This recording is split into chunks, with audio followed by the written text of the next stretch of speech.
The stagecoach lurched to a halt, its wheels grinding against the frozen Montana dirt. Elena Blackwood pressed her gloved hand against the fogged window, peering out at the town that was supposed to be her new beginning. Cedar Falls sprawled before her like a wounded animal, a collection of weathered buildings huddled against the November cold, smoke rising from chimneys into a sky the color of old pewter. She had traveled 2,000 miles from Philadelphia, carrying nothing but a worn carpet bag, $47 sewn into her corset, and a letter from a man who had promised to marry her. Robert Mitchell's advertisement in the Eastern newspapers had been brief, but seemed honest. Respectable rancher, age 32, seeks bride. Must be of good character, able to work hard. Will provide home and protection. Send letter with photograph. Elena hadn't sent a photograph. She knew better than that. The driver yanked open the door, letting in a blast of mountain air that cut through her traveling dress. "Cedar Falls, miss. End of the line." She gathered her courage like one might gather scattered coins, carefully and with determination. The other passengers, a minister and his wife, 2 cowboys, and a merchant, had already disembarked. They had barely looked at her during the journey, for which she was grateful. She had kept her bonnet pulled low, her face turned toward the window. The wooden platform creaked under her boots. Elena straightened her spine and walked toward the small crowd gathered near the freight office.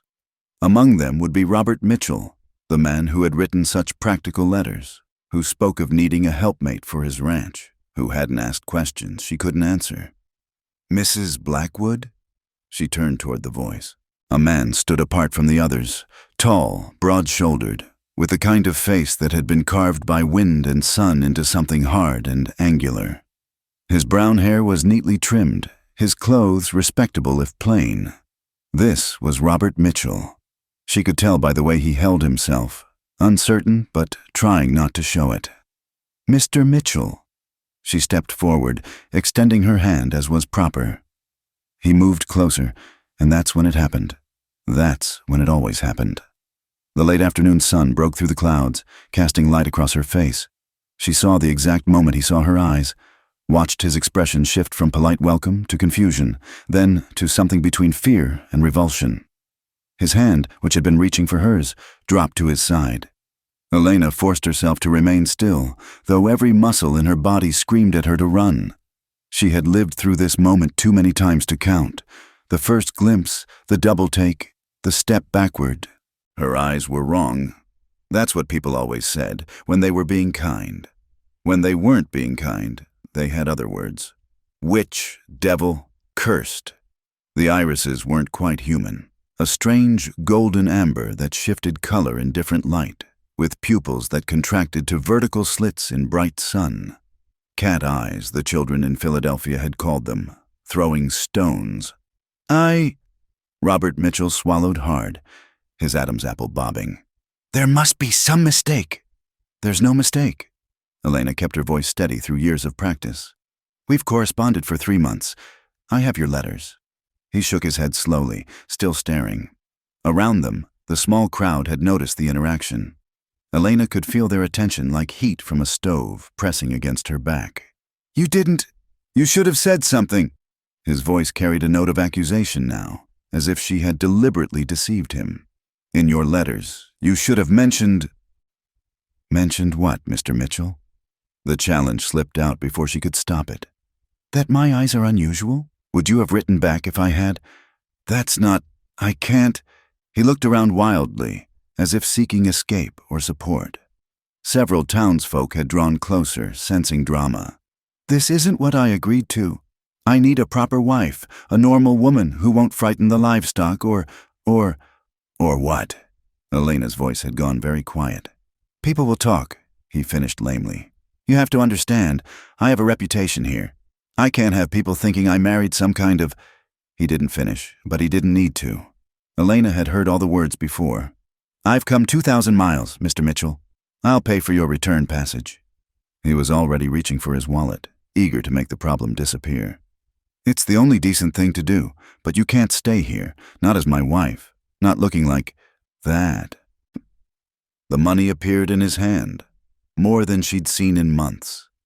Enough for a ticket back to Philadelphia, back to the boarding house where she'd worked 16-hour days in the laundry, her hands cracked and bleeding from the lie, saving every penny for this chance at a different life. Keep your money. The words came out harder than she intended. Don't be foolish. How else will you? I said keep it. She turned away from him, from the gathered crowd with their eager faces, from the future she had imagined during all those nights in her narrow bed, reading his letters by candlelight. The weight of her carpetbag seemed heavier now, cutting into her palm through the cheap leather gloves. Miss, wait, Robert called after her, but she didn't turn. She heard him speaking to someone else, his voice carrying on the cold air. I couldn't help it. You saw those eyes. No Christian man could take that into his home. The main street of Cedar Falls stretched before her, muddy and rutted from recent snowmelt. She had no idea where she was going. The $47 in her corset would last perhaps 2 weeks if she was careful. There would be no work here for a woman alone, especially one who looked like her. She passed the Mercantile, the saloon already loud with evening customers. A small hotel with a hand-painted sign reading, "No vacancies." At the end of the street stood a boarding house, its windows glowing yellow in the gathering dusk. Elena climbed the steps and knocked. A woman answered, thin, sharp-featured, with gray hair pulled back so tightly it stretched her face. Her eyes widened when she saw Elena, but she recovered quickly. Yes? I need a room. Just for tonight. The woman's gaze flickered past Elena toward the street, where no doubt the story was already spreading. The stranger with the devil eyes, rejected by Robert Mitchell right there at the stage depot. $2, in advance, no meals, no visitors, and you're out by sunrise. It was robbery, a week's wages for one night. But Elena recognized the tone. This was the only offer she would get. She reached into her bag, finding the small purse with her traveling money. The woman snatched the bills before Elena could change her mind. Upstairs, last door on the right. Don't go wandering. The room was barely larger than a closet, containing only a narrow bed with a thin mattress and a washstand with a chipped basin. Elena set down her carpetbag and moved to the small window. Below, she could see men gathering outside the saloon, their voices carrying up through the cold air. She caught fragments. Saw her myself, eyes like a damned cat. Mitchell was right to send her packing. Elena pulled the curtains closed and sank onto the bed. The springs creaked under her weight, a lonely sound in the growing darkness. She had been so certain this time would be different. Robert Mitchell's letters had been practical, focused on the business of running a ranch. She had thought he would be too pragmatic to care about her appearance as long as she could work hard. But she should have known better. She always should have known better. In the darkness, she allowed herself 5 minutes to feel the full weight of her situation. 5 minutes to acknowledge that she was alone in a hostile town with no prospects, no connections, and barely enough money to survive.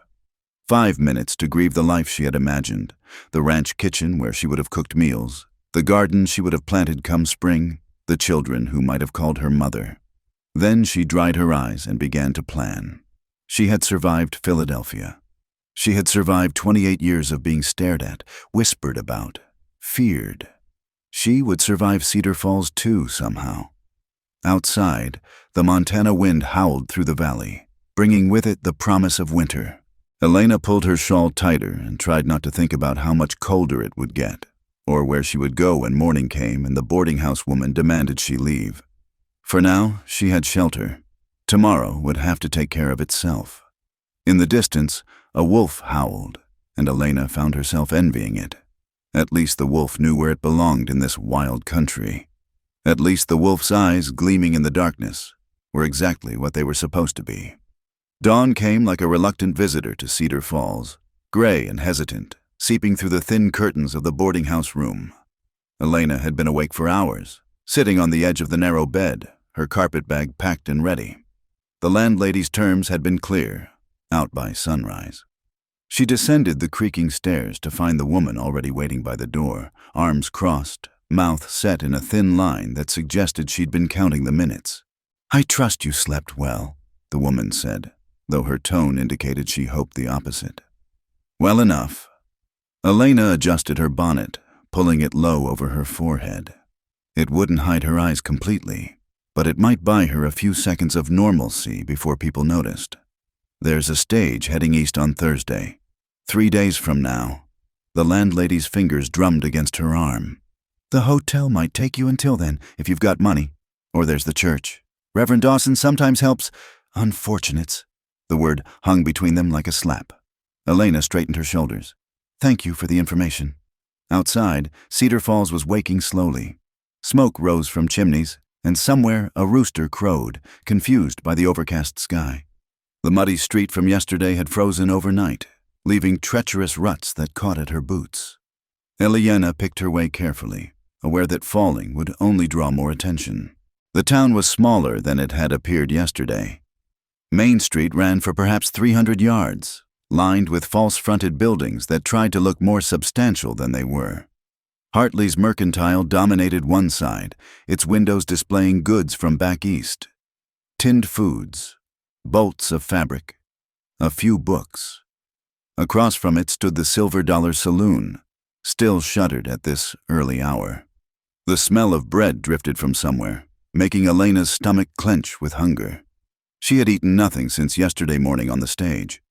The hotel sat at the corner of Main and 2nd Street, a 2-story building with pretensions to grandeur. A painted sign proclaimed it the Frontier House, finest accommodations west of the Missouri. Elena doubted that claim, but she needed somewhere to stay while she figured out her next move. The lobby was dim, lit by oil lamps that cast dancing shadows on the flocked wallpaper. A man dozed behind the desk, his head tilted back, soft snores escaping his open mouth. Elena cleared her throat. He jerked awake, blinking rapidly. Yes? Oh. His expression shifted as he took her in, a woman alone at this hour with a traveling bag. His eyes narrowed as he studied her face. You're the one from yesterday, Mitchell's mail-order bride. I need a room. Elena placed $1 on the counter, keeping her gaze steady. For 3 nights. We're full up. She could see the register book, open on the desk. Yesterday's date showed only 2 entries. Your sign outside says you have vacancies. That sign's old. Haven't had time to change it. He hadn't touched the money. Besides, this is a respectable establishment. We don't take in just anybody. I can pay in advance. She added another $1 to the first. Lady, you could pay in gold nuggets and it wouldn't matter. Word's already around town about you. Those eyes. He shuddered theatrically. My other guests would complain. Bad for business. Elena retrieved her money slowly, with as much dignity as she could muster. I understand. Doubt you do. He leaned back in his chair, which creaked under his weight. This is a small town. We look after our own, and you ain't one of us. Back on the street, Elena stood for a moment, uncertain. The church, the landlady had said. But Elena had learned long ago that Christians could be the cruelest of all when faced with something they didn't understand. You looking for somewhere to stay? She turned to find a woman watching her from the doorway of the Mercantile. Middle-aged, with steel-gray hair and a face weathered by prairie winds, she wore a shopkeeper's apron over a practical brown dress. Mrs. Hartley? Elena guessed. That's right. I saw what happened at the depot yesterday. The woman's expression was unreadable. Also heard Jake turn you away just now. He's a fool, but then most men are. Hope flickered, fragile as frost. Do you know of somewhere I might find lodging? Mrs. Hartley studied her for a long moment. Elena forced herself not to look away, to let the woman see what everyone eventually saw. Better to get it over with. Lord have mercy, Mrs. Hartley breathed. They really are like a cat's. Yes, Elena's voice came out flat. They really are. Were you born that way? Yes. Must have been hard, growing up different. Elena said nothing. What was there to say? That she'd been locked in the cellar during church socials? That her own mother had tried to fix her with everything from prayer to potions? That she'd learned to walk with her eyes downcast not from modesty but from self-preservation? Mrs. Hartley sighed. There's a widow woman, Sarah Brennan, lives above the bakery. She's got a spare room she sometimes rents out. Can't promise she'll take you, but she needs the money bad enough she might overlook. Well, thank you. Elena meant it. Even this small kindness, grudging as it was, felt like water in the desert.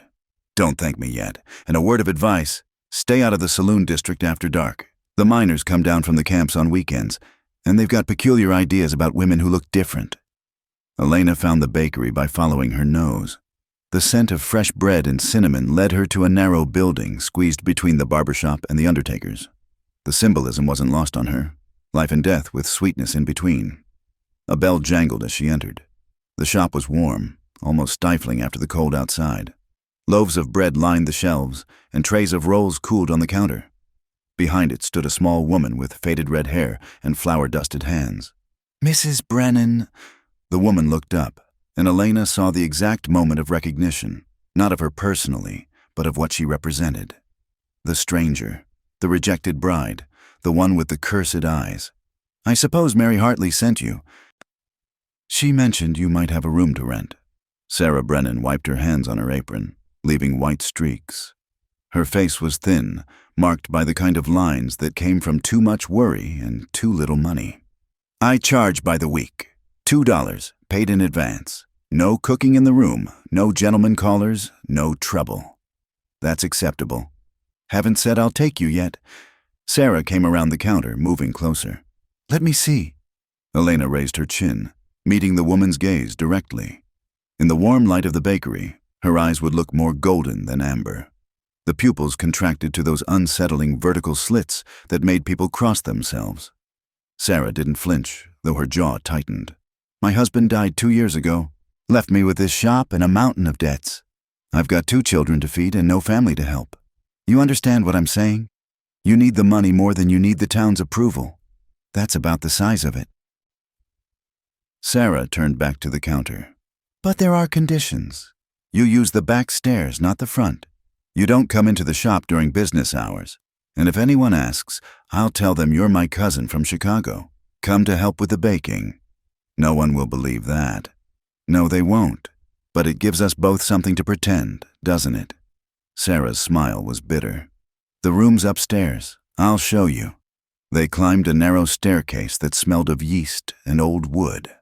The room was small but clean, with a brass bed, a washstand, and a window overlooking the alley. It was paradise compared to the boarding house. Chamber pots under the bed. There's a privy out back. Water pumps in the kitchen. You can use it before 6 in the morning or after 8 at night. Sarah hesitated at the door. "My children, they're at school now. But when they come home, I'll stay in my room. They're good children, but they're still children. They talk." Elena understood. Children were often the cruelest of all, their honesty like broken glass. "I'll be careful." Alone, Elena unpacked her few belongings. 2 dresses, both mended multiple times. A nightgown. Her mother's Bible, which she kept out of sentiment rather than faith. A small mirror she rarely used. Her savings, now reduced to $43. From her window, she could see the town going about its business. A freight wagon rumbled past. Women with baskets hurried between shops. Men gathered outside the bank, talking with their hands, probably discussing the price of silver or beef or whatever drove commerce in Cedar Falls. None of them looked up. None of them knew she was there, watching. For a moment, she could pretend she was invisible, just another soul seeking survival in this hard country. The pretense shattered when she heard voices in the street below. 2 women had stopped near the bakery entrance. "Saw her myself, bold as brass, trying to get a room at the Frontier House." Jake said her eyes glowed. Actually glowed, like a cat's in the dark. "Robert Mitchell's lucky he saw her in daylight. Imagine waking up next to that in the middle of the night." They laughed, the sound sharp as winter wind. Elena stepped back from the window, her hands trembling slightly. Not from hurt, she was too familiar with such talk for that, but from rage, carefully controlled and pushed down deep where it couldn't escape. She had 3 days until the eastbound stage. 3 days to decide if she would run back to Philadelphia with her tail between her legs, or find another way to survive in this unforgiving place. Outside, Cedar Falls continued its daily rhythm, indifferent to the stranger in its midst. The town that didn't welcome her, that would never welcome her, but might, just might, tolerate her existence on its margins. It wasn't much. But then again, Elena had never expected much. Just a chance, just a place to belong. The wolves had it easier, she thought again. At least they could howl at the moon without anyone calling it unnatural. The Silver Dollar Saloon crouched on Main Street like a predator waiting for nightfall. By 8 o'clock, it had come alive with the sounds of men forgetting their troubles, or finding new ones. Elena hadn't meant to pass by, but Sarah Brennan had run out of flour and the Mercantile had closed early. The only place that might have some to sell was the saloon, which kept a small store of supplies for emergencies. She pulled her shawl tighter and quickened her pace. 3 days in Cedar Falls had taught her the rhythms of avoidance, when to venture out, which streets to take, how to become invisible. But tonight she had miscalculated. Well, what have we here? 3 men blocked her path, miners by the look of them, clothes stiff with dirt, faces roughened by weather and hard living. The one who'd spoken swayed slightly, whiskey fumes rolling off him like fog. "Excuse me." Elena tried to step around them, keeping her eyes down. "Hold on there, missy." Another man moved to block her. "Tom here says you're the one Mitchell sent packing. The one with the devil eyes." "Let me pass, please." "Please," she says. The first man laughed. "Polite little thing. Come on, let's have a look. Can't be as bad as they're saying." A hand reached for her bonnet. Elena jerked back, but they had her surrounded. The street, busy during the day, was empty now. Light spilled from the saloon windows, but no one inside would help her. She knew that, with the certainty of experience. "I said, let's have a look." The bonnet was yanked from her head. For a moment, the men just stared. The street lamp caught her eyes at just the right angle, making them flash gold like a predator's in the dark. "Jesus Christ," one whispered. "Told you," Tom said, but his voice shook. "Witch eyes. Satan's mark. Maybe she put a curse on Mitchell. Maybe that's why he couldn't go through with it." They were working themselves up, fear transforming into something uglier. Elena had seen it before. Fear was dangerous, but fear mixed with whiskey and wounded male pride. That was lethal. "I've done nothing to any of you." She kept her voice steady, though her heart hammered against her ribs. "Let me go." "Or what? You'll curse us too?" A hand grabbed her arm, fingers digging in hard enough to bruise. Elena tried to pull away, but the grip tightened. "Maybe we should take her to the church. Let Reverend Dawson pray over her. Maybe we should throw her in the river, see if she floats like witches are supposed to." "That's enough." The voice came from behind Elena, deep and quiet, but carrying an authority that made the miners step back. She turned to see a man emerging from the shadows between buildings. Tall, broad-shouldered, dressed in worn leather and canvas. A rifle rested easy in his hands. Not pointed at anyone, but impossible to ignore. "This ain't your business, Harper," Tom said, but the belligerence had drained from his voice. Samuel Harper. Elena had heard the name whispered in the bakery.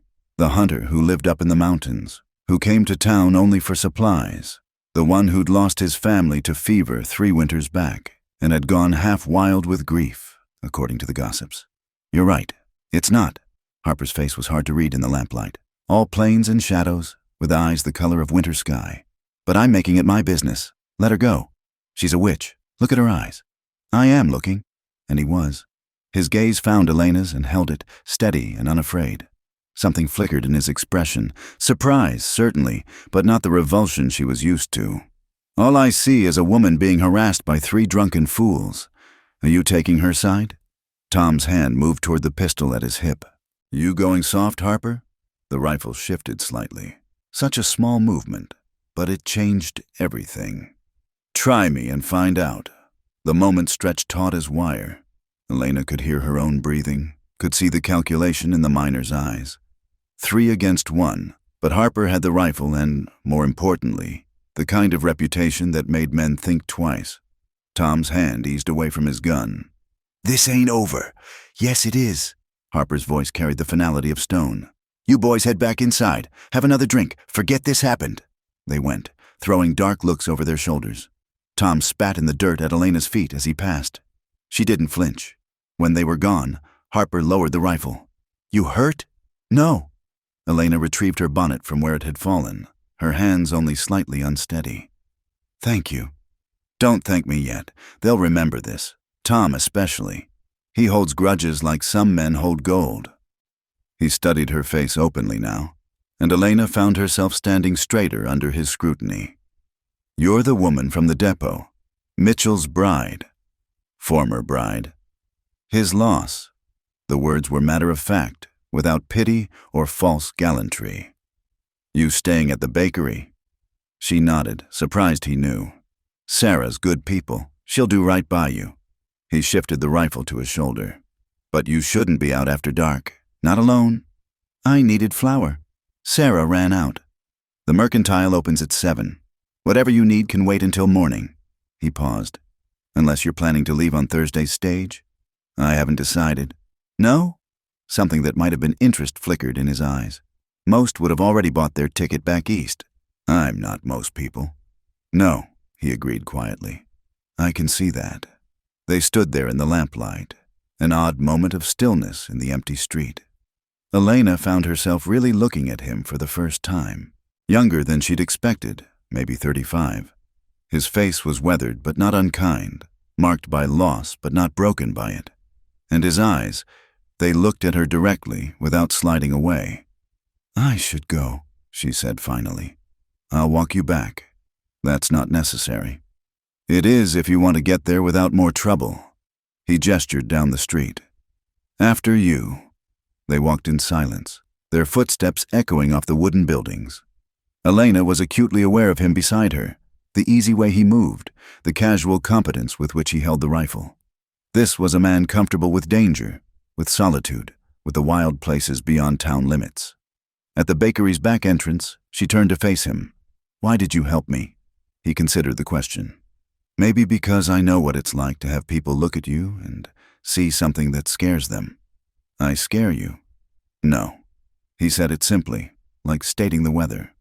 "Your eyes are unusual. Beautiful, even. Like looking at a wildcat or a golden eagle. Things that belong to the mountains, not the town." Heat crept up Elena's neck. Beautiful. When was the last time anyone had used that word about her? "Thank you," she managed. "You said that already." A ghost of a smile touched his mouth. "Go inside, bar the door, and Miss Blackwood. Elena Blackwood. Miss Blackwood, think hard before you get on that stage. The mountains might suit you better than you know." He touched the brim of his hat and melted back into the darkness, leaving Elena standing at the door with her heart doing strange things in her chest. Inside, Sarah was waiting, her face creased with worry. "I heard shouting. Are you all right?" "Yes, Mr. Harper helped me." Sarah's eyebrows rose. "Samuel Harper? Well," she busied herself with the coffee pot. "That's unexpected. Man hasn't involved himself in town business since his wife and daughter died. He was kind." "Samuel Harper's many things, but kind isn't the word I'd use." Sarah poured 2 cups, pushing one toward Elena. "Careful, maybe. Just fair. But he's got walls around him 10 feet thick and topped with broken glass. Don't go getting ideas." "I'm not getting ideas." "Good, because you've got enough troubles without adding a broken heart to the list." Sarah sipped her coffee. "Though I'll say this, he's the only man in town who'd face down 3 minors for a stranger. That means something." Elena wrapped her hands around the warm cup, thinking of eyes the color of winter sky and a voice that called her beautiful. Outside, she could hear the town settling into sleep, the saloon finally quieting, the mountains standing silent guard in the darkness. She'd been so focused on surviving Cedar Falls that she'd never considered the world beyond it.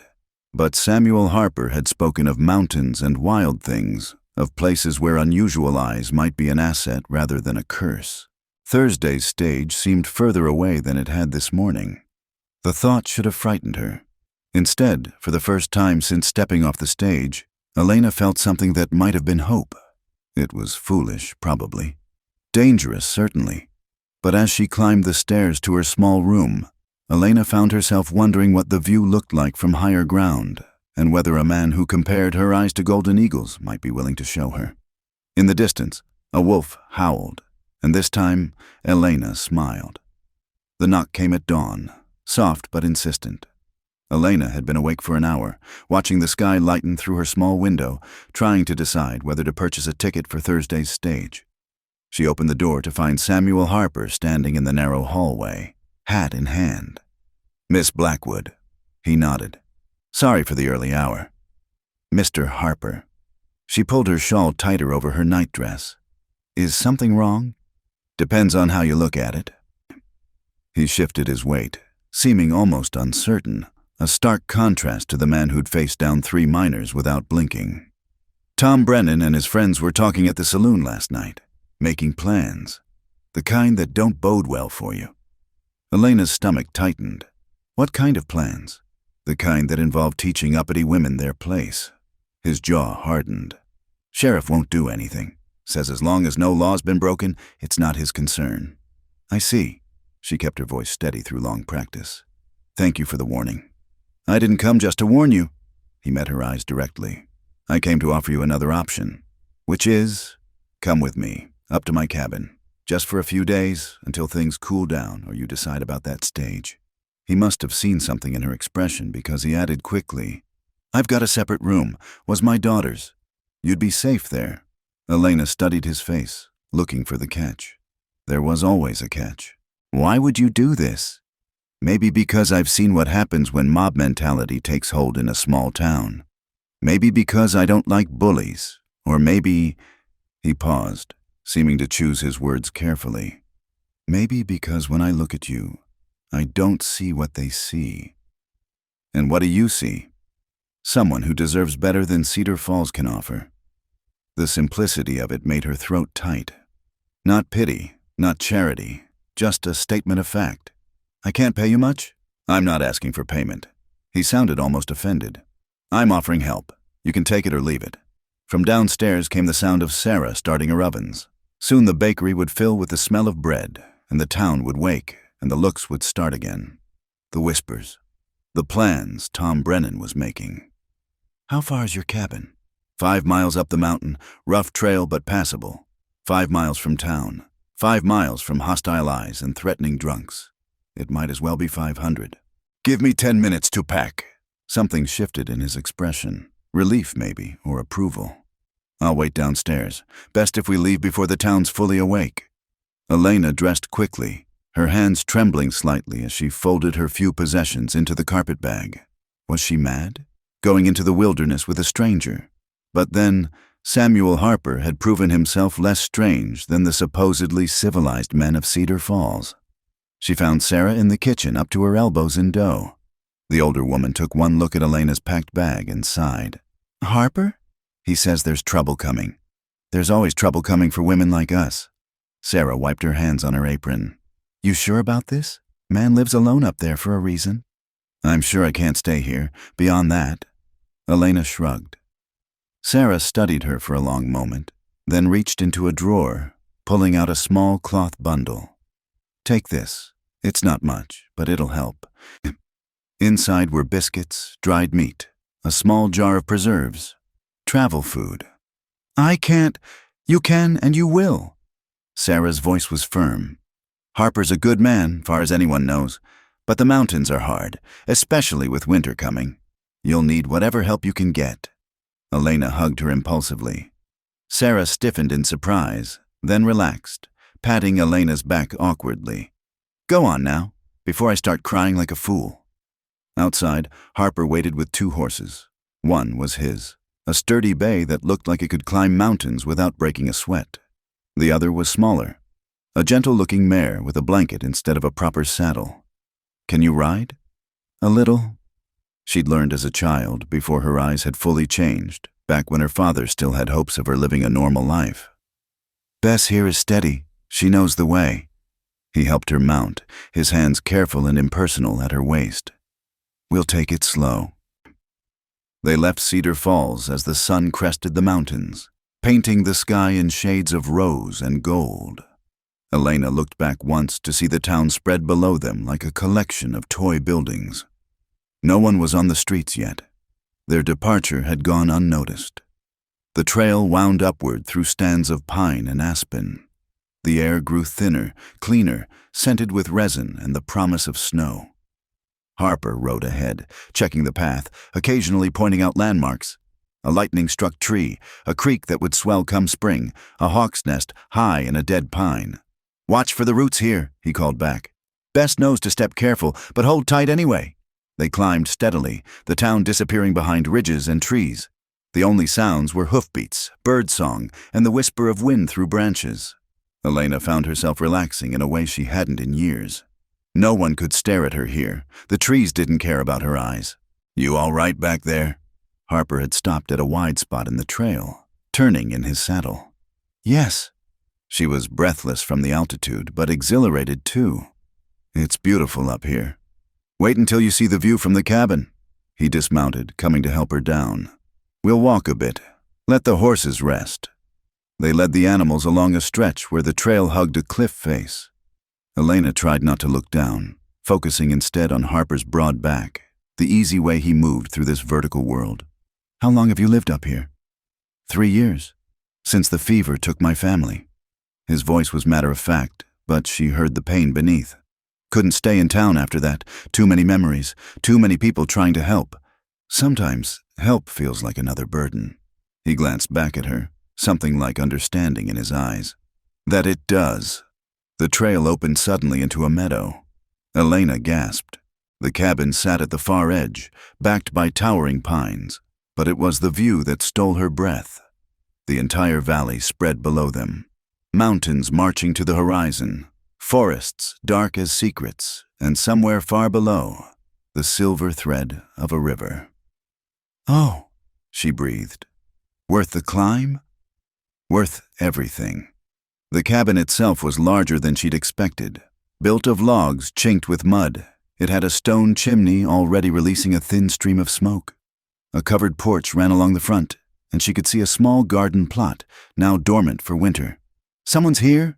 "No, I banked the fire before I left. Didn't want you walking into a cold house." He led the horses to a small stable attached to one side. "Come on, I'll show you around."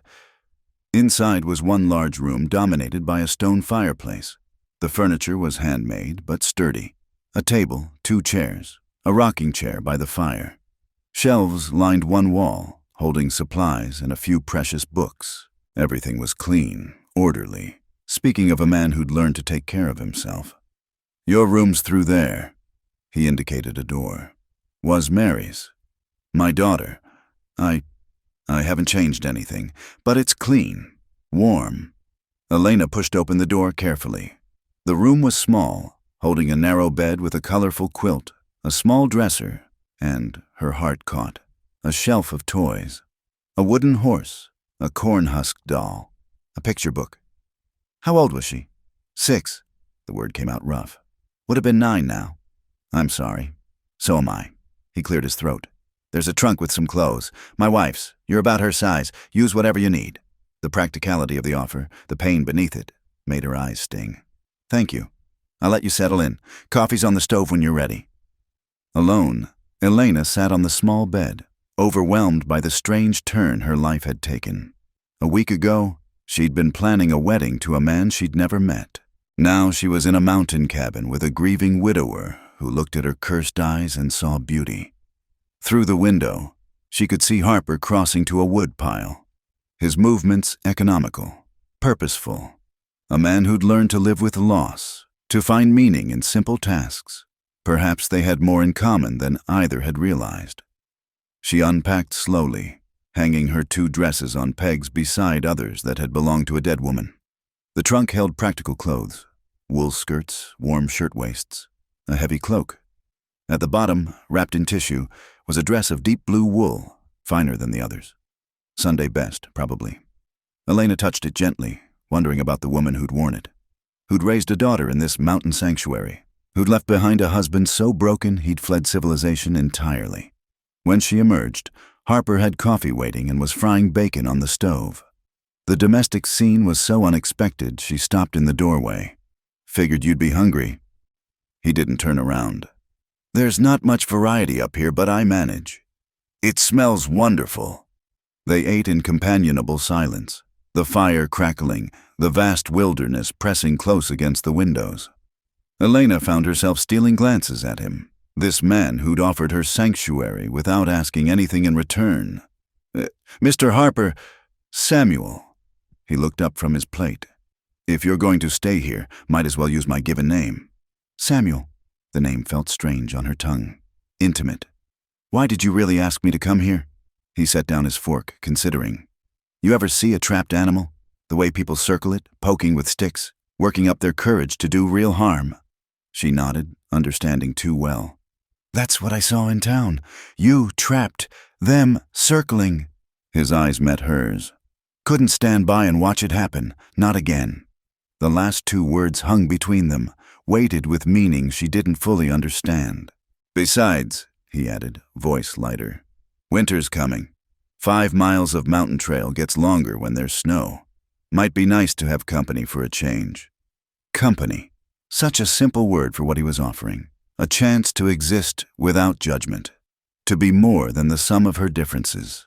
I should warn you, she said carefully. I don't know how long I can stay. I still might take that stage. That's your choice. He rose, gathering plates. But while you're here, you're safe. That's all I'm offering. That's all I'm asking. Safety. After a lifetime of being a curiosity at best, a threat at worst, the promise of simple safety made her want to weep. Outside, the wind picked up, rattling the windows. Samuel added another log to the fire, the flames leaping higher, casting dancing shadows on the walls. Elena pulled the borrowed shawl tighter, surprised to find she already felt at home. Thank you, she said again. This time he smiled, a real smile that transformed his weathered face. You're welcome, Elena. Her name in his voice sounded like a promise, like maybe, just maybe, she'd finally found a place where her strange eyes weren't a curse, but just another part of the landscape. As natural as golden eagles and mountain cats, and all the wild things that made their homes in high places.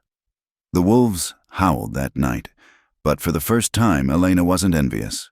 She was too busy being grateful. The first snow came on Elena's 4th night in the cabin, falling soft as whispers against the windows. She sat by the fire, mending one of Samuel's shirts by lamplight, while he cleaned his rifle at the table. They'd fallen into an easy rhythm. She cooked and kept house while he hunted and chopped wood, neither questioning how natural it felt. Storm's coming, Samuel said, not looking up from his work. A real one. Can smell it on the wind. Elena glanced toward the dark windows. How can you tell? Live up here long enough, you learn to read the signs, the way the birds go quiet, how the air feels heavy, like it's holding its breath.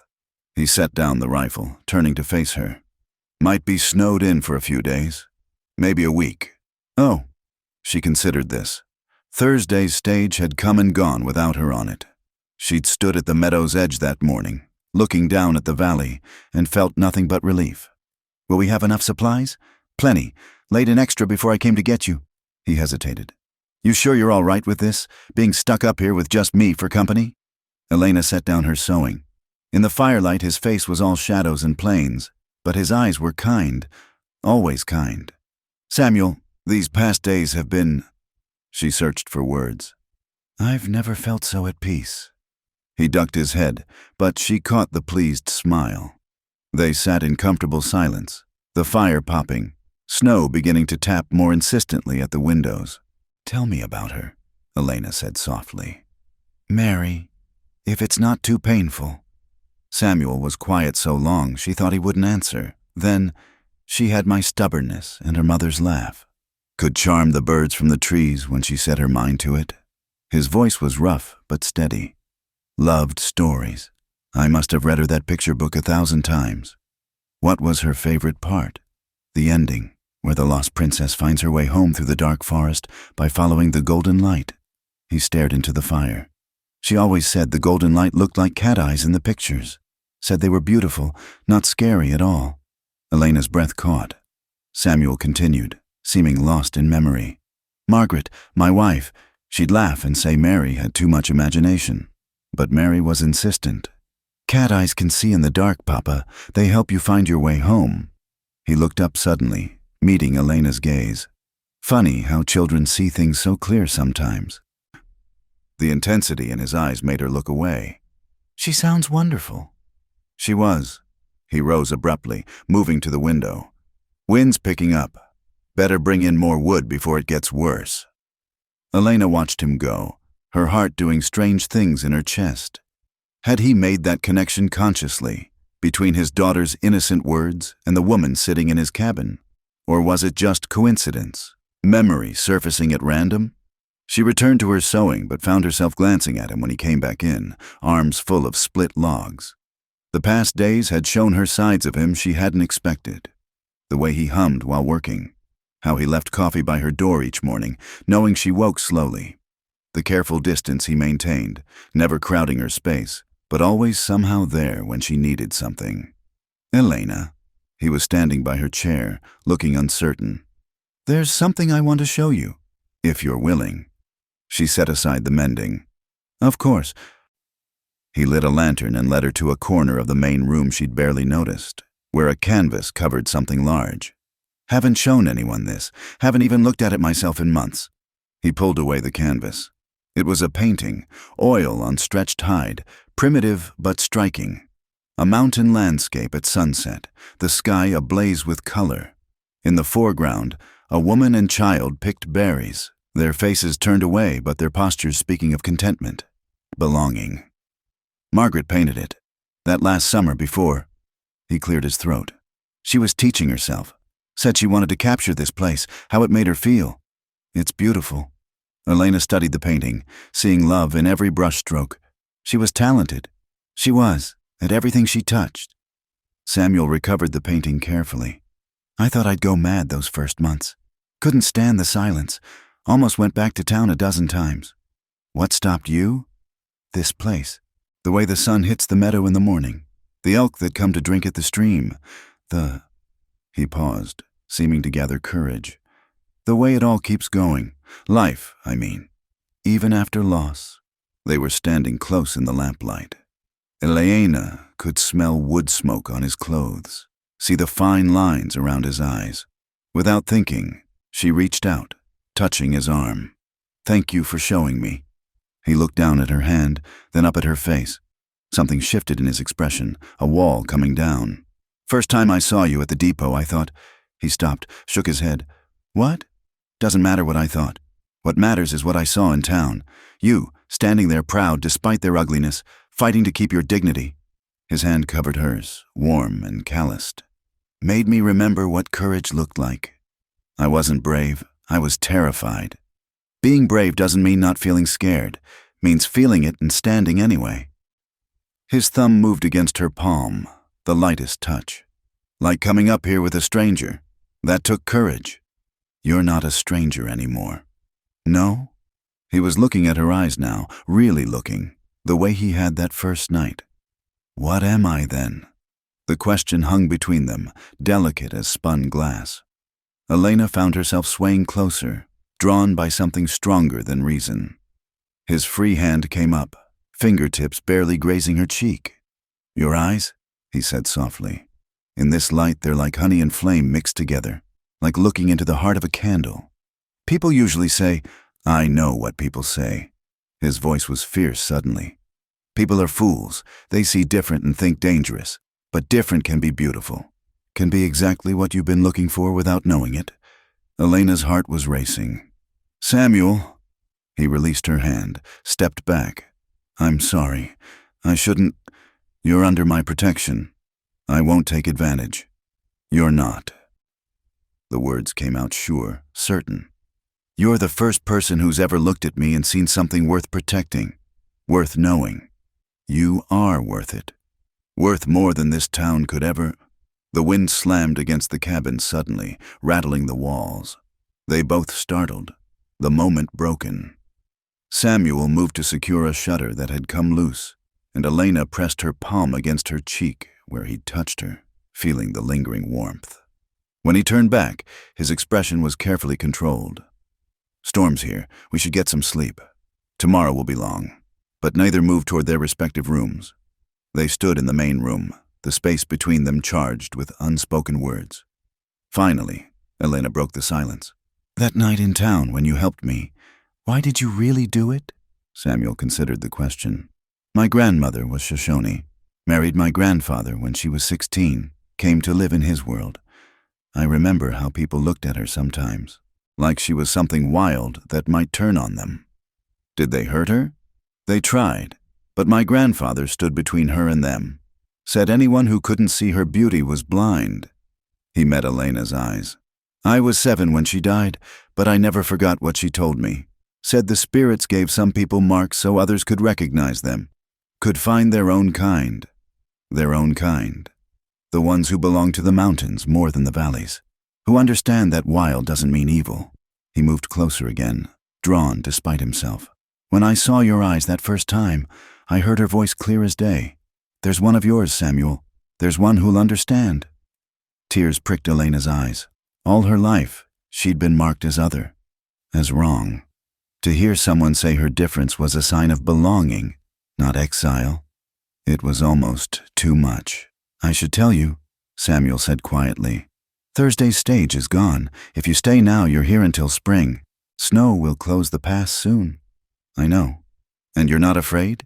Being trapped here with, I'm not trapped. The certainty in her voice surprised them both. For the first time in my life, I'm exactly where I want to be. The wind howled outside, snow driving hard against the walls. But inside, the fire crackled warm, and 2 people stood in its light, finally seeing each other clear. Samuel reached out again slowly, giving her time to pull away. His fingers traced the line of her jaw, tilted her face up. In his eyes, she saw reflection upon reflection, not just tolerance of her difference, but celebration of it, wonder at it. Elena, he said, just her name, but waited with promise. She closed her eyes, leaning into his touch. Behind her lids, she saw not darkness, but golden light, like a path through the forest, leading home. When she opened them again, Samuel was smiling, a real smile that transformed his weathered face into something beautiful. Welcome home, he said softly. And for the first time in her 28 years, Elena believed it might be true. The storm raged all night, but neither of them heard it. They sat by the fire, talking until dawn, sharing stories and silences and the gradual understanding that sometimes what others call a curse is actually a blessing in disguise. In the morning, the world would be transformed by snow, made new and clean. But the real transformation had already happened, there in the firelight when 2 souls marked by difference recognized each other at last. The pounding on the door came at midday, violent enough to shake snow from the roof. Elena dropped the bread she'd been kneading, flour scattering across the floor. Samuel was already moving, rifle in hand, motioning for her to stay back. Harper, we know she's in there. Tom Brennan's voice slurred with drink, but sharp with purpose. Elena's blood ran cold. Somehow they'd found her. Somehow they'd made the climb through 2 feet of fresh snow. Samuel's face was granite. Stay in the bedroom. Bar the door. No. She stepped beside him. I won't hide. Elena, they came for me. I won't let you face them alone. Something flickered in his eyes. Pride, fear, resignation. He nodded once, then called through the door. State your business, Brennan. You know why we're here. Hand over the witch woman. No such person here, just my home, which you're trespassing on. Don't play games, Harper. A different voice. Elena recognized Jake from the hotel. Her tracks led right up your trail. We know you've got her. Samuel's jaw tightened. The storm had ended 3 days ago. They must have been watching, waiting for the path to clear. What I have or don't have in my home is none of your concern. It is when you're harboring evil. This was a voice Elena didn't know, righteously indignant. Reverend Dawson says those eyes are the mark of Satan. Says she'll bring corruption to the whole valley if we don't. Reverend Dawson can go to hell. Samuel's voice was deadly quiet. And so can anyone else who threatens what's mine. A pause. Elena could hear them shuffling outside, at least 5 or 6 men. Yours, is she? Tom laughed, ugly and knowing. Should have figured. The hermit and the devil woman. Makes sense in a way. You've got 10 seconds to get off my property? Or what? You'll shoot us all? You're good, Harper, but you're not that good. Samuel shifted the rifle. Through a gap in the shutters, Elena could see them. 7 men, all armed, spreading out in a half circle. Her heart sank. Even Samuel couldn't hold off that many. Please, she called out, surprising everyone. I'll come with you. Just leave Mr. Harper alone. No. Samuel's hand found hers, gripped hard. You're not going anywhere with them. Listen to the witch, Jake called. She's got more sense than you, Harper. I said no. Then we'll burn you out. Tom's voice had gone cold, matter of fact. Won't be the first cabin to catch fire up here. Accidents happen in the mountains. Elena felt Samuel tense beside her.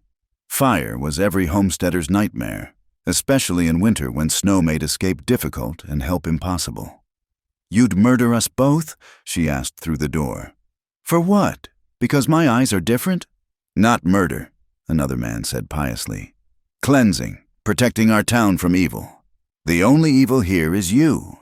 Samuel's voice carried the kind of authority that made men stop and think. 7 armed men threatening a woman for the crime of looking different. Your mothers would be ashamed. Don't you talk about our mothers. I'll talk about whatever I damn well please on my own land. Samuel stepped closer to the door. You want to know what's evil? It's cowardice dressed up as righteousness. It's men so scared of what they don't understand that they'd rather destroy it than think. Pretty words won't save you, Harper. Maybe not, but they're true words. He raised his voice. Any of you remember my grandmother, Sarah Walking Cloud? Some of you boys were young, but you might recall. Different colored skin, different ways, different gods. Silence from outside. Remember how some folks said she was a heathen? Said she'd corrupt the town? Said my grandfather was bewitched for marrying her. Samuel's laugh was bitter. Funny how history repeats. Only difference is, my grandfather had the whole Harper clan behind him. I've just got myself. That was different. No, it wasn't. It was exactly the same. Fear of different, fear of strange, fear of beautiful things you can't understand or control. Beautiful? Tom spat the word. Those eyes are an abomination. Those eyes, Samuel said slowly, clearly, are like looking at sunrise through honey, like seeing the heart of a flame. They're what my daughter would have called magical in the good way. The way that makes the world bigger, not smaller. Elena's throat tightened. Even now, facing death, he was defending her. Enough talk. Tom's patience had run out. We'll give you one more chance. Send her out or we start shooting. Maybe we'll get lucky. Maybe fire won't be necessary. Samuel looked at Elena. In his eyes, she saw determination and something else. The kind of love that stands between danger and what it treasures. Together? He asked quietly. She nodded, understanding. If this was the end, at least they'd face it side by side. Samuel threw open the door, rifle raised. First man who moves toward her dies. They faced the semicircle of men, Elena standing tall beside him. The noon sun reflected off the snow, blinding bright. Several men had to squint, raising hands to shield their eyes. In that light, Elena's eyes caught fire, glowing like molten gold. Jesus, someone whispered. Look at them. Stand firm, boys, Tom growled. But his voice shook. Don't let her bewitch you. She's not doing anything, Samuel said calmly. You're just seeing clear for the first time, seeing what I see every day. Beauty you can't understand, so you call it evil. Shut up, Harper. No, let him talk. One of the younger men, Eddie Watson, Elena thought, had lowered his gun slightly. I want to hear this. Nothing to hear, Tom snapped. Harper's bewitched, just like we said. Am I? Samuel smiled, cold as winter wind. Or am I the only one here with eyes that work? Tell me, Tom, when did different become evil? When did unusual become ungodly? When did you become so small that anything strange had to be destroyed? The Bible says love thy neighbor, says judge not lest ye be judged, says perfect love casteth out fear. Samuel's voice rose. But you're all about fear, aren't you? Scared of a woman because her eyes reflect light different than yours. They're unnatural. So's a sunrise, if you think about it. So's the northern lights. So's half of God's creation, all the parts that don't fit in your narrow little minds. Elena felt the moment shifting. Some of the men were looking uncertain now, guns drooping. But Tom and 2 others held firm, hatred overcoming doubt. Pretty speeches won't change facts, Tom said. She's marked, cursed, and you're harboring her. I'm protecting her, from men who've forgotten what it means to be human. Human? Tom laughed, ugly and sharp. She's not human. Look at those eyes. I am looking. Samuel's voice dropped, became intimate, meant for Elena as much as them. I'm seeing courage, kindness, strength. I'm seeing someone who traveled 2,000 miles hoping for a new life, only to be met with ugliness and fear. I'm seeing someone who still stands tall, still faces you with dignity, even though you came here to murder her. We came here to protect our town. From what? She's been here 2 weeks. Has the sky fallen? Have your cattle died? Has the valley burned? Samuel shook his head.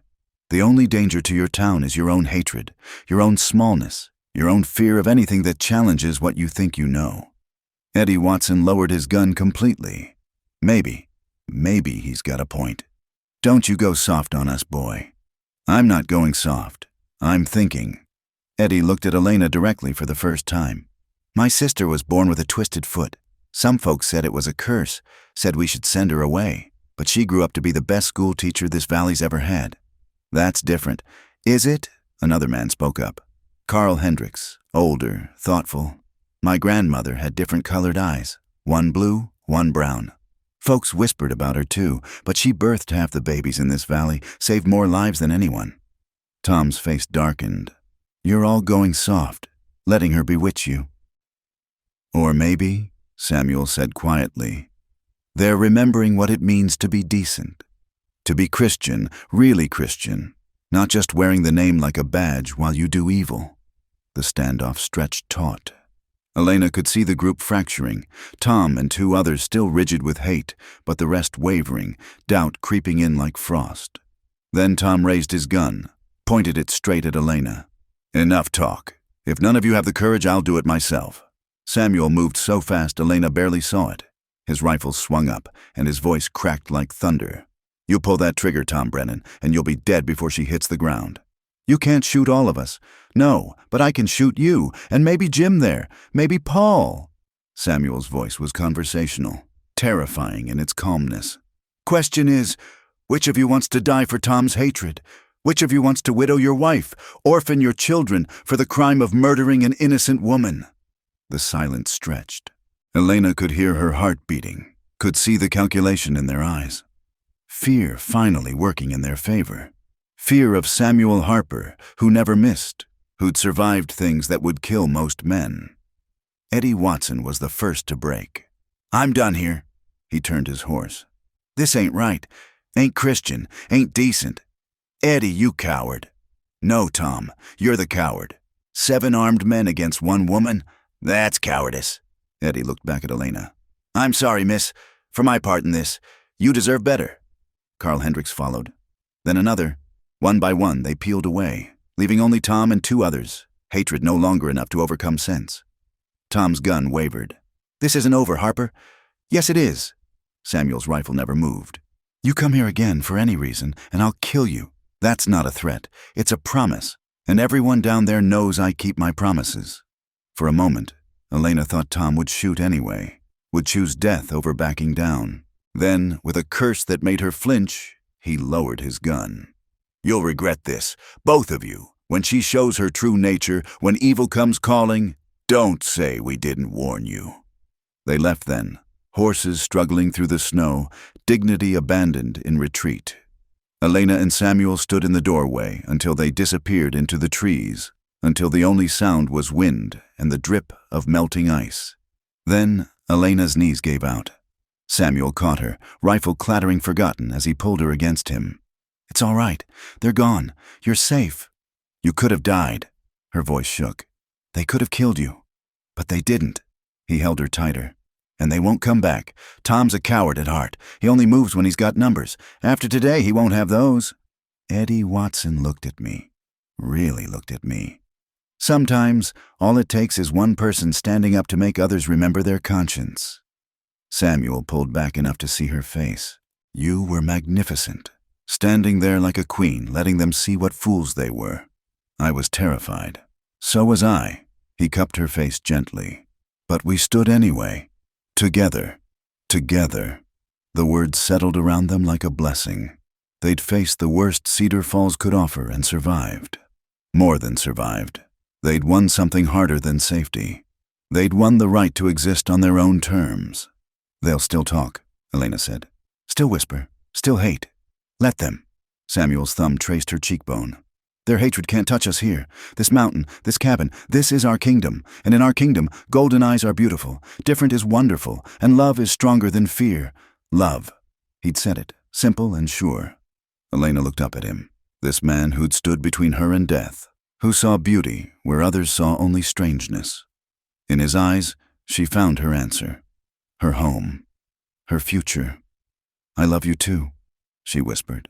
And there, with the sun blazing off snow and the mountains standing witness, Elena Blackwood kissed Samuel Harper, sealing a promise stronger than any threat Tom Brennan could make. They were different. They were marked by loss and strangeness. They were exactly where they belonged. The silence after the confrontation stretched through the afternoon like a held breath. Elena moved through the cabin mechanically, sweeping up the scattered flour, setting bread to rise, her hands steady but her mind churning. Samuel had gone out to check his trap lines, needing the solitude to settle his own nerves, leaving her alone with her thoughts. As shadows lengthened across the snow, she found herself at the window, watching for his return. The events of the day felt like a dream. The hatred in Tom's eyes, the guns pointed at her heart, Samuel's fierce protection. But it was the aftermath that troubled her most. The kiss they'd shared, born of relief and revelation, had changed something fundamental between them. When the door finally opened, bringing Samuel and a gust of winter air, she turned from the stove where she'd been stirring soup with unnecessary vigor. "2 rabbits," he said, holding up his catch. "Should keep us fed for—" He stopped, seeing her face. "What is it?" "I've been thinking." The words came out harder than she intended. "About what happens now, about what I'm doing to your life." Samuel set down the rabbits carefully. "Elena—" "No, let me finish." She gripped the spoon like a weapon. "Those men will be back. Maybe not tomorrow, maybe not next week, but Tom Brennan won't let this go. And the town, you've lived here for years. These are your people. I'm destroying that." "You're not destroying anything." "Aren't I?" She laughed, bitter. "You stood against 7 armed men today, for me. What happens when it's 14, 20? What happens when they decide you're too dangerous to leave alone up here?" Samuel moved closer, but she held up a hand, stopping him. "I should leave. When the snow melts, I should go west. California, maybe. Somewhere no one knows me, where I can—" "Stop." His voice was quiet but firm. "Just stop. You don't understand. I understand perfectly." He caught her shoulders gently. "You're scared. Not of them. You've faced worse than Tom Brennan. You're scared of this. Of us. Of believing you might actually have found somewhere you belong." The spoon clattered from her numb fingers. "How can you know that?" "Because I felt the same way when Margaret said yes to marrying me. And again when Mary was born. Terror that something so good couldn't last. That I didn't deserve it." His hand slid down to take hers. "But here's what I learned. The fear doesn't mean it's wrong. It means it matters." "Samuel!" Her voice broke. "You think you're ruining my life? My life was already ruined. 3 years of going through motions, pretending to be alive. Then you showed up with those impossible eyes and that stubborn chin. And suddenly I remembered what it felt like to care about something. To want to protect something. To feel—" That's gratitude talking. Or loneliness. When you've had time to think, I've had 3 years to think. 3 years of silence and solitude and self-pity. His grip tightened. "I don't need more thinking. I need you. You don't even know me. Not really. What if Tom's right? What if there's something wrong with me? There is something wrong with you." Samuel's words stopped her cold. "You're too proud to accept help easily. Too stubborn to back down from a fight.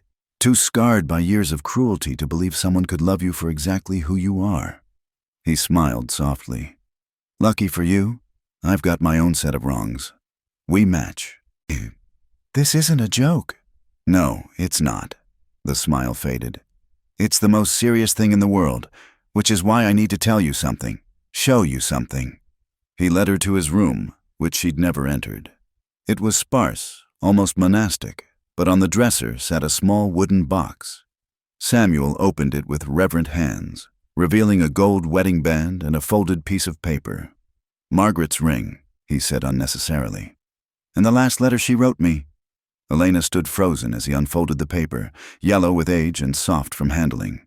She knew she was dying. The fever had taken Mary 2 days before, and Margaret could feel it taking her too. But she insisted on writing this. He cleared his throat and began to read. My dearest Samuel, by the time you read this, I'll be with our little girl. Don't grieve too long, my love. Don't let this mountain become your tomb. I know you. You'll blame yourself, punish yourself, hide yourself away. But promise me this, when love finds you again, and it will because the heart you think is buried with us is too big to stay underground forever, don't run from it. Don't dishonor what we had by refusing what could be. Love isn't finite. It multiplies. Mary would want you happy.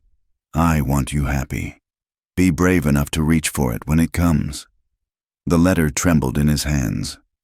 I thought she was delirious, talking about love finding me again when I couldn't imagine surviving the next hour. But she knew. Somehow, she knew. Samuel. Elena's eyes burned with unshed tears. The night I first saw you at the depot, I heard her voice clear as day. There she is, she said. There's the one who'll teach you to live again. I thought I was going mad. He refolded the letter carefully. But then I saw how they treated you, and something woke up in me. Anger, protectiveness, purpose. All the things I'd buried. That's not love. He set down the box, turned to face her fully. No, not then. That came later. When you stood in my kitchen that first morning, making coffee like you'd done it 100 times. When you mended my shirts without being asked. When you looked at Mary's toys with such tenderness. When you faced down 7 armed men and your first thought was to protect me. Anyone would have. No, they wouldn't. He cupped her face, thumbs brushing her cheekbones. That's what you don't understand. Your whole life, people have told you you're wrong, cursed, marked, but you still choose kindness, still choose courage, still choose to protect others even when they've never protected you. I'm not brave. I'm terrified all the time. So was Margaret. So was my grandmother. So is every person worth knowing. His forehead touched hers. But you stand anyway. You face the world with those magnificent eyes and dare it to break you. And when someone finally sees you, really sees you, your first instinct is to run to protect them. Because I care about you too much to... Then stay. The words were fierce, desperate. Stay and let me care about you too. Stay and let us face whatever comes together. Stay and let Margaret be right about love multiplying. Elena closed her eyes, overwhelmed. What if they come back? What if the whole town turns against you? Then we'll handle it. Together. His lips brushed her forehead. What if the sky falls? What if the mountains crumble? What if 1,000 things that might never happen? I can't live in what if anymore, Elena. I've done that for 3 years. But no buts. Just truth. He pulled back enough to meet her eyes. The truth is, I love you. Not because you're here and I'm lonely. Not because you need protection. I love the way you hum when you cook. The way you read Mary's book when you think I'm not watching. The way your eyes go more gold when you're happy and more amber when you're thinking hard. I love your courage and your kindness and yes, even your stubbornness. Samuel. The truth is, he continued, relentless now, I've been dead for 3 years. A walking corpse, going through motions. You brought me back to life, not by trying to replace what I lost, but by being so absolutely yourself that I had to wake up to see you properly. I don't know how to do this, Elena whispered. I don't know how to be loved without waiting for it to be taken away. Then we'll learn together. His hands were steady on her face, anchoring her. Because I don't know how to love without being terrified of loss, but I'm more terrified of wasting whatever time we have on fear. Your wife would be furious with me for taking this long to tell you. A wet laugh escaped him. Margaret was the bravest person I knew. She'd have taken one look at you and started planning the wedding. Despite everything, Elena found herself almost smiling. She sounds wonderful. She was. And she'd have loved you, loved how you stand up to the world, loved how you've made this cabin feel like home again, loved how you make me remember who I am beyond my grief. Who are you? A man who loves a woman with golden eyes. Simple, certain. A man who'll stand between her and the world if needed, but who'd rather stand beside her. A man who's done running from the possibility of pain and ready to run toward the possibility of joy. Elena studied his face. This mountain man who'd become her whole world in a handful of weeks. She thought of the eastbound stage she'd missed, the life in Philadelphia she'd abandoned, the years of hiding and hurting and hoping for something different. "I'm not easy to love," she warned. "Neither am I. I have nightmares sometimes, about the things people have said, done. I have nightmares too. We'll wake each other. I don't know anything about being a proper mountain wife. I don't want a proper anything. I want you." Elena Blackwood, with her cat eyes and her courage and her terrible habit of trying to sacrifice herself for others. "I'm scared." "Good. Be scared. Be terrified. But be here. Be mine. Be brave enough to let yourself be loved." The word hung between them, heavy with promise. Elena thought of Margaret's letter, of love multiplying rather than dividing, of a little girl who'd seen beauty in cat eyes, of a man who'd stepped out of his grief long enough to save her and found himself saved in return. "Yes," she whispered. "Yes, yes, I'll stay. Yes, I'll be yours. Yes, I'll try to believe I deserve this." Her voice grew stronger. "Yes, I'll stop trying to protect you from my presence. Yes, I'll let you love me. Yes to all of it." Samuel's smile was like sunrise after the longest night. "Thank God. I was running out of arguments." "You had more." "Dozens. But they all boiled down to the same thing." He kissed her then, soft and sure. "You belong here, with me, on this mountain where different is beautiful and love doesn't require perfection. Just courage? Just courage." Elena leaned into him, feeling the last of her walls crumble. Outside, night was falling, bringing new snow.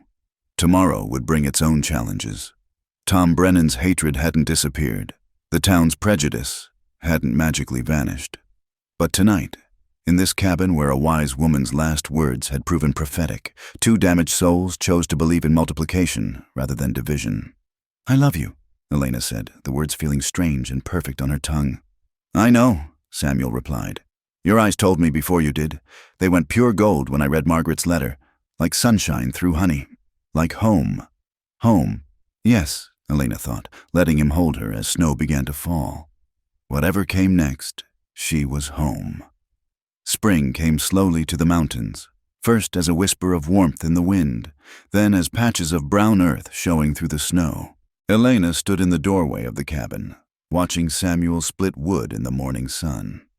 4 months had passed since that day of confrontation. 4 months of building a life together in their mountain sanctuary. "You'll catch cold standing there," Samuel called without turning around. "It's worth it for the view." She smiled when he glanced back, color rising in his cheeks. Even now, he could still be shy with her. This man who'd faced down armed men without flinching. "The real view's behind you," he said, gesturing at the valley spread below. "Snow's melting fast. Trail will be clear soon."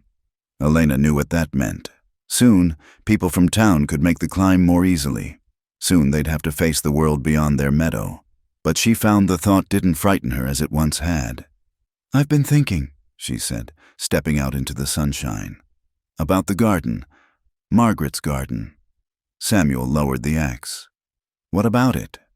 "I'd like to expand it. Plant enough to sell some produce in town come summer. Sarah Brennan mentioned she has trouble getting fresh vegetables for the bakery." "You want to go to town?" He couldn't hide his surprise. "After everything?" "Not want, exactly. But we can't hide up here forever." She moved closer, touching his arm. "And I'm tired of being afraid. Tired of letting them make me small." Samuel studied her face, seeing the determination there. "It won't be easy. People have long memories. Then we'll give them new things to remember." He set aside the axe and pulled her close. "When did you get so brave?" "Someone told me being brave doesn't mean not feeling scared. It means feeling it and standing anyway." She leaned into his warmth. "Besides, I won't be alone." "No," he agreed. "Never alone."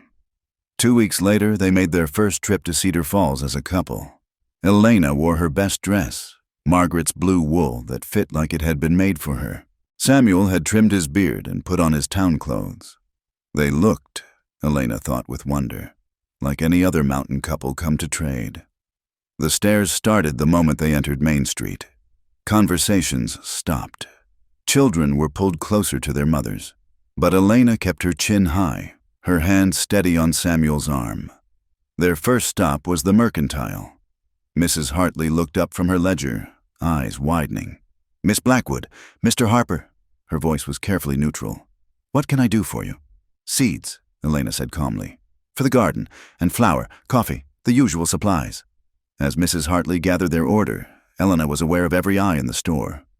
Two women whispered near the fabric display. A man she didn't recognize stared openly until Samuel's level gaze made him look away. "That's quite a seed order," Mrs. Hartley commented. "Planning a big garden?"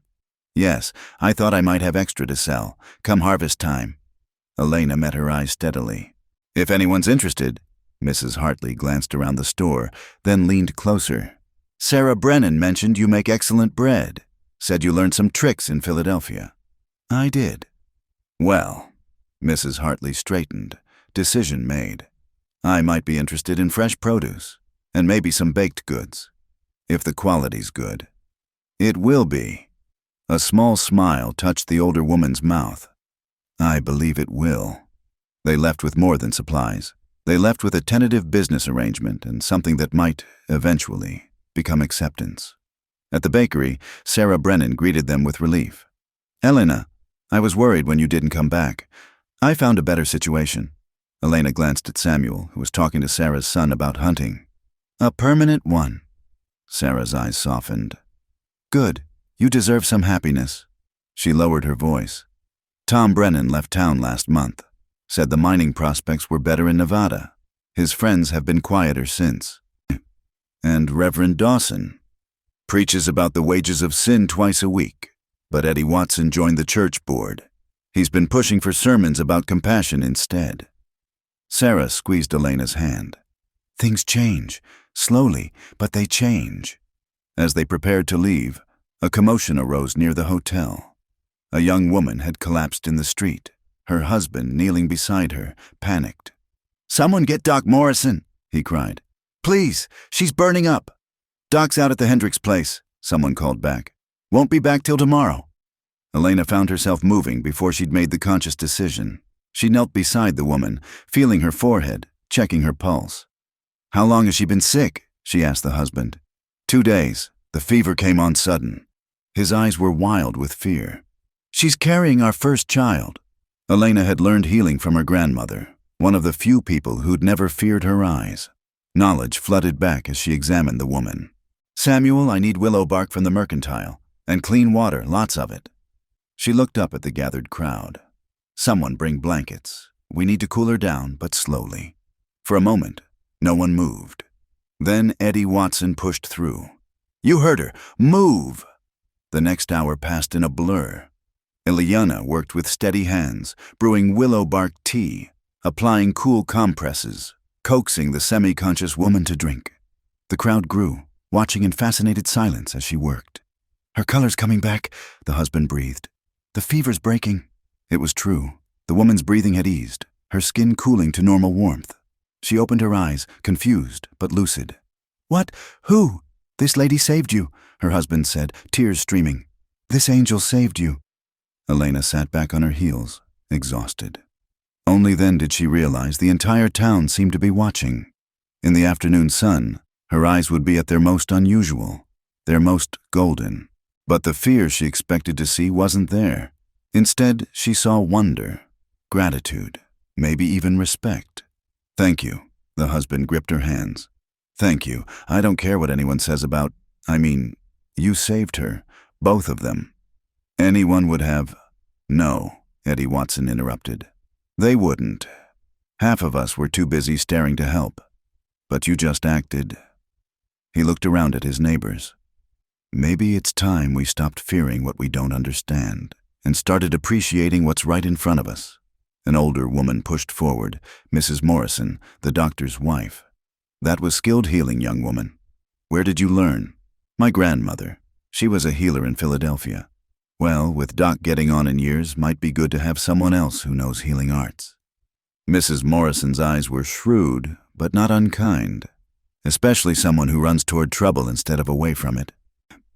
As they finally headed home, wagon loaded with supplies and hearts full of cautious hope, Samuel took Elena's hand. "You realize what happened today?" I helped someone who needed it. You did more than that. He brought her hand to his lips. You showed them who you really are. Not the devil woman they imagined, but a healer, a neighbor, a person. One person doesn't change anything. Doesn't it? He smiled. One person stood up to Tom Brennan, and others remembered their conscience. One person saved a woman and child today, and a town remembered that different doesn't mean evil. The cabin appeared as they crested the final ridge, golden in the late afternoon sun. Home, Elena thought. Not just the building, but the life they were building together.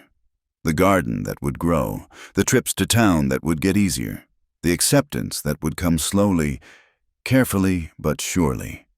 I was thinking, Samuel said as they unloaded the wagon.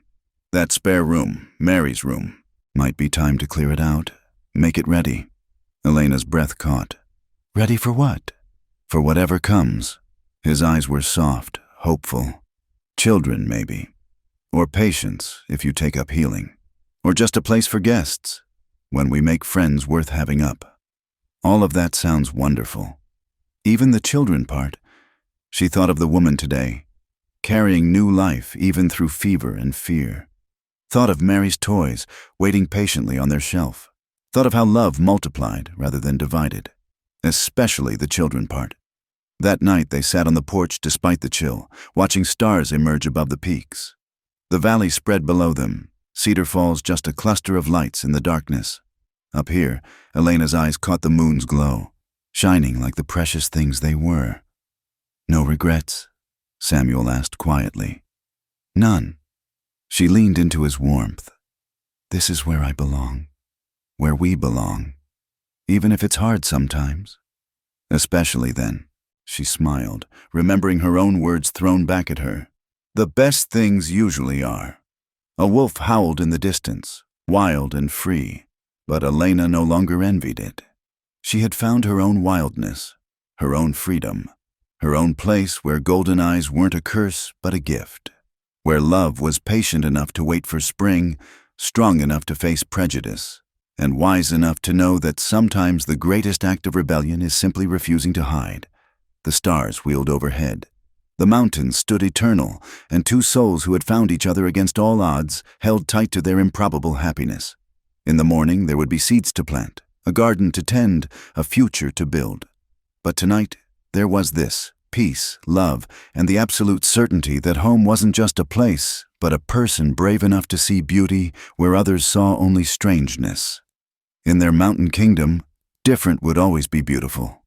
And love, as Margaret had promised, would always multiply.